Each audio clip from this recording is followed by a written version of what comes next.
Ici, l'homme fait semblant de jouer au basketball en prison. Et pendant que les gardiens regardaient ailleurs, il a rapidement retiré le panier de basket et l'a caché dans ses vêtements. Le lendemain, à l'heure du déjeuner, il s'est approché du membre de gang le plus dangereux de la prison. Il s'est moqué de sa coupe de cheveux laide et étrange. Le visage de l'homme de gang est devenu rouge de colère. Il a fait un petit signe de la main et son complice s'est avancé pour frapper violemment l'homme.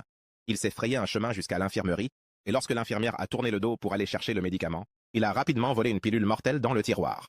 Il est retourné dans sa cellule et a réussi d'une manière ou d'une autre à garder le drap de lit entier avec lui. À minuit, il a enroulé fermement le filet de basket autour de sa poitrine et de son ventre. Puis il a pris la pilule mortelle, et il a attaché une extrémité d'une corde faite avec le drap au plafond, et a mis l'autre extrémité autour de son cou. Il a pris une profonde inspiration et a sauté dans le vide. A immédiatement serré son cou et il s'est balancé, inconscient. Lorsque les gardiens sont arrivés le matin pour inspecter les cellules, ils l'ont cru mort. Le médecin l'a examiné et a déclaré son décès. Son corps a ensuite été placé dans un sac et transporté hors de la prison, en route vers le crématorium. La fermeture éclair du sac mortuaire a commencé à bouger lentement. Et après un instant, l'homme s'est soudainement réveillé, haletant pour reprendre son souffle. Il a touché sa poitrine.